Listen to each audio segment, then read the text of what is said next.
किसानपुर गांव में श्यामलाल अपने परिवार के साथ रहता था। श्यामलाल की पत्नी भाग्यश्री को पेड़ पौधों का बेहद शौक था। उसने अपने घर के आंगन में कई सारे फल फूल देने वाले पौधे लगाए थे। चलो मैं चलता हूँ, आज आने में शायद थोड़ी देर हो जाए। देखिए ना, ये अमरूद का पेड़ कितना ऊंचा और हरा भरा हो गया है। हाँ, सब तुम्हारी मेहनत का फल है। मुझे लगता है इस साल इसे जरूर फल आएंगे। भगवान तुम्हारी इच्छा बेशक पूरी करेंगे। श्यामलाल अपने काम के लिए निकल जाता है और भाग्यश्री बड़ी ममता से उस अमरूद के पेड़ को सहलाती है और उसे खाद डालती है। तुम बिल्कुल चिंता मत करो, अगर तुम्हें फल नहीं भी आएंगे तो भी तुम मेरे प्यारे ही रहोगे। अरे मैं तो भूल ही गई, आज वो नए पड़ोसी आने वाले थे। लगता है आए नहीं अभी तक। भाग्यश्री के इस अमरूद के पेड़ की खासियत ये थी कि उसका आधे से ज्यादा पर्ण समूह पड़ोसी के आंगन में खिला था और उसका तना श्यामलाल के आंगन में था। इस पेड़ के नजदीक दोनों घरों को अलग करने वाली बाड़ थी। कुछ घंटे बाद हीरालाल अपनी फैमिली के साथ श्यामलाल के पड़ोस वाले घर में रहने आता है। घर और आंगन देख के हीरालाल की पत्नी वसुधा खुश हो जाती है। बहुत ही अच्छा मकान ढूंढा है जी आपने। हाँ, मेरी कपड़ों की दुकान, बाजार, अस्पताल सब आस पास है। अरे वाह, अमरूद का पेड़! लगता है पड़ोसियों ने अच्छी देखभाल की है। क्या फायदा, एक भी फल नहीं दिख रहा, उल्टा सूखे पत्ते हमारे आंगन में गिरेंगे। बेकार की झंझट। हीरालाल और वसुधा घर के अंदर चले जाते हैं। पड़ोसी होने के बावजूद हीरालाल और श्यामलाल के परिवार के बीच कुछ खास संबंध नहीं बने थे। ऐसे में एक दिन श्यामलाल का अमरूद का पेड़ फूल और फलों से खिल उठता है। देखा भाग्यवान, मैंने कहा था ना, भगवान तुम्हारी इच्छा जरूर पूरी करेंगे। हाँ, कितना सुंदर दिख रहा है ना पेड़, और अमरूद भी कितने स्वादिष्ट है। भाग्यश्री थोड़ी सोच में पड़ती है। क्या हुआ, क्या सोच रही हो? दरअसल बात यह है कि पेड़ का आधे से ज्यादा हिस्सा पड़ोसियों के आंगन में है और वही फल भी ज्यादा है। श्यामलाल के दिमाग में ये बात नहीं आई थी। उसने फिर से गौर से अमरूद के पेड़ को देखा। ओह, ये तो मैंने देखा ही नहीं। लेकिन कोई बात नहीं, तुम जाके उनसे अमरूद मांग लेना, वो ना नहीं कहेंगे। हाँ जी, ठीक है। श्यामलाल अपने कामकाज के लिए निकल जाता है। वहाँ हीरालाल और उसकी पत्नी उसी पेड़ से गिरे ढेर सारे अमरूद लेके बैठे थे और बड़ी चाव से उस अमरूद को खा रहे थे। वाह, क्या स्वाद है! आज से पहले मैंने इतने स्वादिष्ट अमरूद कभी नहीं खाए थे। सचमुच। मैं तो सोच रहा हूँ अपने कपड़ों की दुकान में इन्हें बेचने के लिए रखूं। हीरालाल की बात सुन के वसुधा खुश हो जाती है। कुछ क्षण बाद उसके मन में सवाल उठता है। सुनिए जी, लेकिन पड़ोसी उनके अमरूद मांगने आए तो क्या? साफ इनकार कर दो। हमारे आंगन में फल गिरे हैं, इसका मतलब वो हमारे हैं। ठीक है। हीरालाल और वसुधा अमरूद के बारे में बातें कर रहे थे। तभी भाग्यश्री वहाँ आती है। जी नमस्कार। जी कहिए। मैं आपके पड़ोस में रहती हूँ। ये अमरूद जो आप खा रहे हैं ना, वो हमारे पेड़ के हैं। हाँ पता है। तो श्यामलाल का बेरुखा जवाब सुन के भाग्यश्री को बुरा लगता है। जी वो दरअसल मैं ये कहने आई थी कि आपके आंगन में गिरे अमरूद आप हमें देंगे तो। भाग्यश्री की बात पूरी होने से पहले ही श्यामलाल उसे टोकता है। नहीं, हम बिल्कुल नहीं देंगे, क्योंकि फल जिसके आंगन में गिरते हैं वो उसी के होते हैं। भाग्यश्री बड़ी नम्रता से उन्हें कहती है, जी लेकिन पेड़ हमारा है, देखभाल भी हम ही करते हैं। उससे हमें कोई लेना देना नहीं, आप जा सकती हो। श्यामलाल कठोर स्वर में भाग्यश्री को उनके आंगन में गिरे अमरूद वापस लौटाने से इनकार करता है। भाग्यश्री दुखी होकर वहाँ से चली आती है। रात को श्यामलाल जब घर आता है, भाग्यश्री उसे हीरालाल के बेरुखे व्यवहार के बारे में बताती है। वो सुन के श्यामलाल को भी बुरा लगता है। इतने सालों बाद पड़ोस में कोई रहने के लिए आया, लेकिन शायद हमारे भाग्य में अच्छे पड़ोसी का सुख ही नहीं है। तो अब हम क्या करें? भाग्यश्री की बात सुन के श्यामलाल सोच में पड़ता है। मुझे लगता है हमें गांव के पंचायत से बात करनी चाहिए, वही सही फैसला कर सकते हैं। दूसरे ही दिन पंचायत के कुछ लोग वहाँ आते हैं। श्यामलाल, भाग्यश्री, हीरालाल और वसुधा भी वहाँ मौजूद है। हीरालाल जी, मैंने सारी कहानी श्यामलाल से सुनी है। हमें लगता है जिसका पेड़ है उसी के फल होने चाहिए। मुखिया की बात सुन के हीरालाल को गुस्सा आता है। नहीं, मुझे ये बिल्कुल मंजूर नहीं। हमारे आंगन में फल गिरे हैं मतलब ये भगवान की इच्छा है, हम उसे नाकबूल नहीं कर सकते। हीरालाल की सफाई सुन के सब अचरज से एक दूसरे को देखते हैं। लेकिन पेड़ श्यामलाल का है, देखभाल भी यही कर रहे हैं, तो फल आपके कैसे हुए? अरे वाह, ऐसे कैसे? पेड़ की जड़ें तो पानी हमारे आंगन से भी खींचती होगी ना, इसलिए फलों पर हमारा भी हक है। हीरालाल का जवाब सुन के सब हैरान हो जाते हैं और पंचायत के लोग विचार विमर्श करने लगते हैं। कुछ देर बाद मुखिया अपना फैसला सुनाते हैं। बहुत सोच विचार के बाद हम इस नतीजे पे आए हैं कि हीरालाल की बात बिल्कुल सही है। मुखिया की बात सुन के श्यामलाल और भाग्यश्री चौंक जाते हैं और हीरालाल वसुधा फूले नहीं समाते। लेकिन हमें ऐसा लगता है कि बारंबार होने वाले वाद विवादों से दोनों घरों की शांति भंग हो जाएगी और गांव का माहौल भी खराब हो जाएगा। सब लोग मुखिया की बात ध्यान से सुन रहे हैं। तो अब आपने क्या सोचा है मुखिया जी? हमें लगता है कि पेड़ पे दोनों परिवारों का समान अधिकार है। मुखिया की बात सुन के हीरालाल वसुधा को खुशी से ताली देता है। दोनों बहुत खुश हैं, लेकिन श्यामलाल और भाग्यश्री उदास हो जाते हैं। और इसीलिए अमरूद के पेड़ के 2 समान हिस्से किए जाए। मुखिया की बात सुन के श्यामलाल और भाग्यश्री को झटका लगता है, लेकिन हीरालाल अमरूद के पेड़ के पास जाके उसे खुशी से आलिंगन देता है। ये क्या कह रहे मुखिया जी? ऐसे तो पेड़ मर जाएगा। अरे कुछ नहीं मरेगा वरेगा, हमें भी अब उस पेड़ से लगाव हो गया है। हमें आपका फैसला मंजूर है मुखिया जी। पेड़ काटने की बात सुन के भाग्यश्री रोने लगती है। नहीं नहीं मुखिया जी, ये सारे पेड़ पौधे हमारी संतान जैसे हैं। हमें नहीं चाहिए अमरूद, लेकिन इस पेड़ का बंटवारा मत कीजिए। ये पूरा पेड़ उन्हें दे दीजिए। भाग्यश्री की बात सुन के पंचायत के लोग भावुक होते हैं। देखा हीरालाल, अगर तुम्हें सचमुच इस पेड़ से लगाव होता तो तुम इसे काटने के लिए कभी तैयार नहीं होते। और इसीलिए मेरा अंतिम निर्णय ये है कि तुम्हारे आंगन में गिरे सारे के सारे अमरूद तुम श्यामलाल को लौटा दोगे। मुखिया का फैसला सुन के श्यामलाल और भाग्यश्री खुश हो जाते हैं और उचित न्याय दिलवाने के लिए मुखिया को धन्यवाद देते हैं। धन्यवाद मुखिया जी, बहुत बहुत धन्यवाद। मुखिया का फैसला सुन के हीरालाल और वसुधा गुस्से से आग बबूला होते हैं और घर के अंदर चले जाते हैं। ये नाइंसाफी है। हमारे आंगन में अगर पेड़ का एक भी पत्ता गिरा तो मैं सब पर कोर्ट केस कर दूंगा, एक एक को देख लूंगा। धन्यवाद मुखिया जी। धन्यवाद की कोई आवश्यकता नहीं है श्यामलाल, ये आपका ही हक है। दुनिया का कोई भी कोर्ट यही फैसला सुनाता। पंचायत के लोग चले जाते हैं और श्यामलाल और भाग्यश्री अपने प्यारे पेड़ की तरफ देखते हैं। अमिता हाल ही में गौतम से शादी करके शहर में रहने आई थी। अमिता की सास इस शादी से ज्यादा खुश नहीं थी, क्योंकि उन्हें गौतम के लिए बहुत होशियार और सुंदर लड़की पसंद करनी थी। देखो तो कैसे गोल गोल लड्डू बना रही है। बस एक लड्डू टेढ़ा मेढ़ा बन जाए तो मैं इसकी अच्छी खबर लेती हूँ। अमिता को पता है कि उसकी सास उसे ऑब्जर्व कर रही है। मुझे पता है माँ जी आप क्या सोच रही है। क्या हुआ माँ जी, क्या आपको लड्डू टेस्ट करना है? सास अकड़कर मना करती है।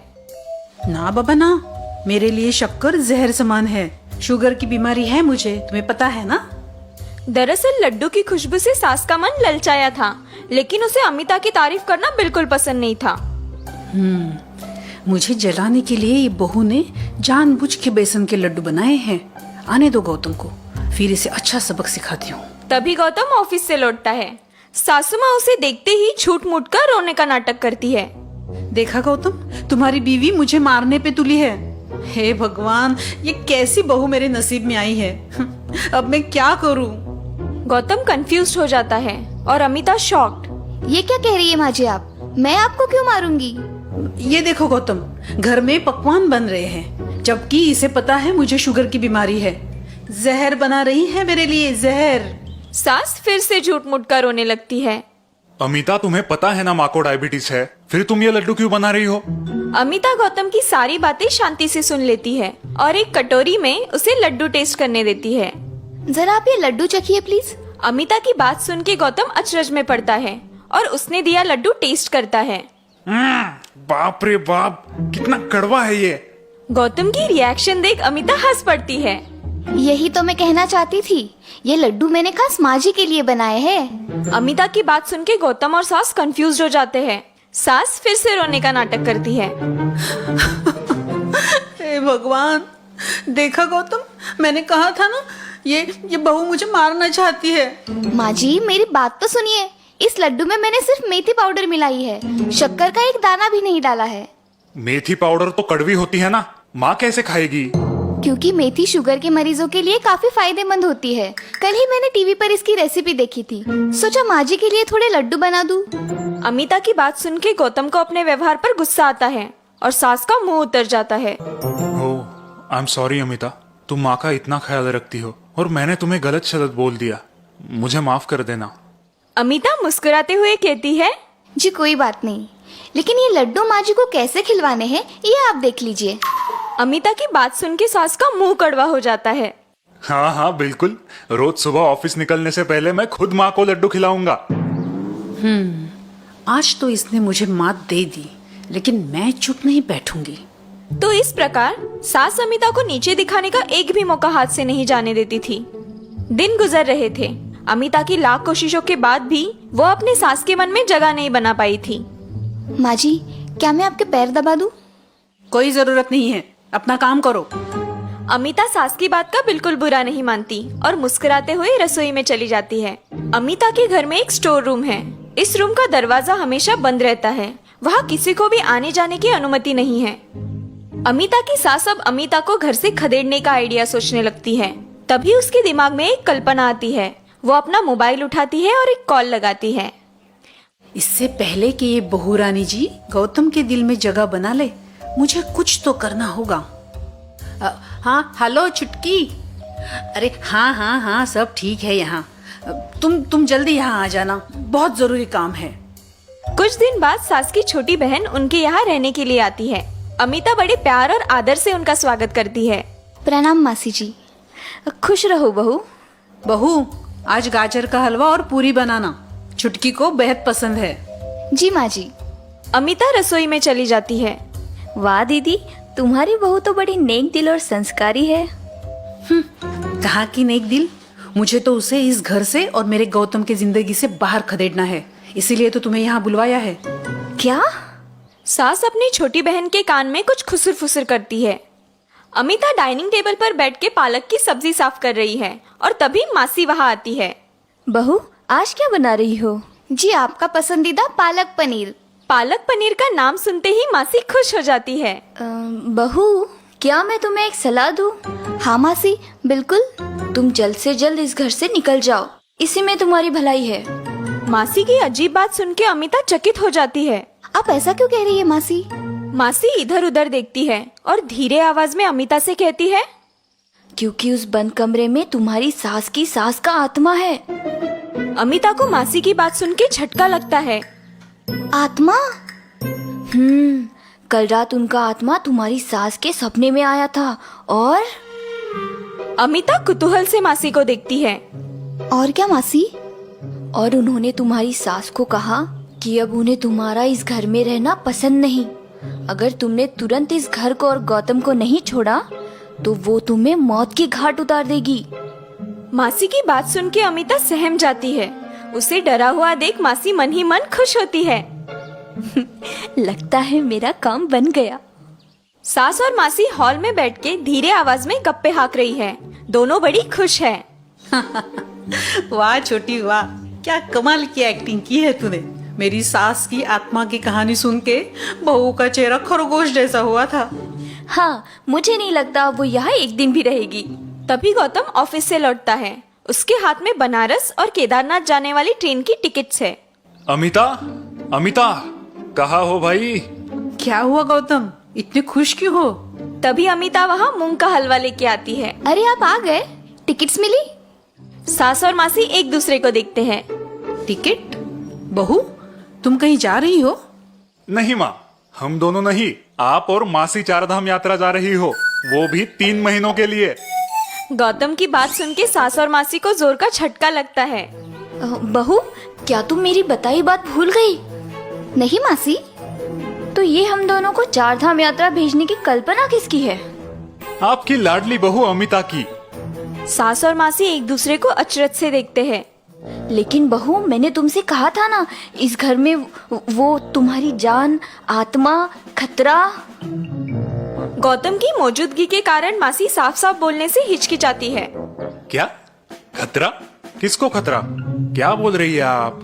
अरे कुछ नहीं, आप टेंशन मत लीजिए। सब ठीक है। आप फ्रेश होके आइए, मैं चाय नाश्ता लाती हूँ। गौतम अपने कमरे की तरफ चला जाता है। बहू, क्या तुम्हें अपनी जान की परवाह नहीं है? हम यात्रा पे जाएंगे तो उल्टा तुम्हारी जान का ही खतरा बढ़ेगा। अमिता मुस्कुराती है। नहीं नहीं मासी, आप मेरी चिंता मत कीजिए। मैं अभी अभी परदादी सासू माँ को मिल के आई हूँ। अमिता की बात सुन के सास और मासी को पसीने छूटते हैं। क्या? 2 दिन पहले वो मेरे भी सपने में आई थी और मूंग के हलवे की मांग की थी। क्या 2 दिन पहले? जी माँ जी। सास और मासी एक दूसरे को आशंका से देखते हैं। जी माँ जी, और आज शाम जब मैं उन्हें हलवा देने गई थी तो उन्होंने आप दोनों को 4 धाम यात्रा भेजने की इच्छा जाहिर की। लेकिन फिर तुम्हारी सास को उन्होंने तुम्हें मौत के घाट उतारने की बात क्यों बताई? वो शायद मैंने मूंग का हलवा देने में उन्हें देर कर दी ना, इसीलिए कहा होगा। लेकिन आज हलवा देख के बड़े खुश हो गई। सास और मासी समझ जाते हैं कि उनकी तरकीब उन्हीं पे पलटी है। रात को सास और मासी यात्रा की तैयारी में जुट जाते हैं। दीदी, तुम्हारी बहू बहुत चालाक है। तुम खामखा उसे अनपढ़ गवार समझती हो। चेहरे की सुंदरता से दिमाग की अहमियत ज्यादा है। ये बात अब तुम स्वीकार कर ही लो। मासी की बात सुन के सास का चेहरा देखने लायक होता है।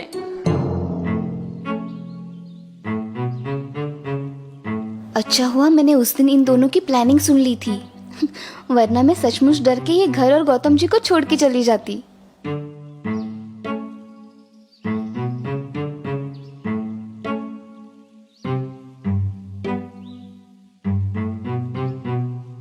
माँ जी, आपकी दवाइयाँ।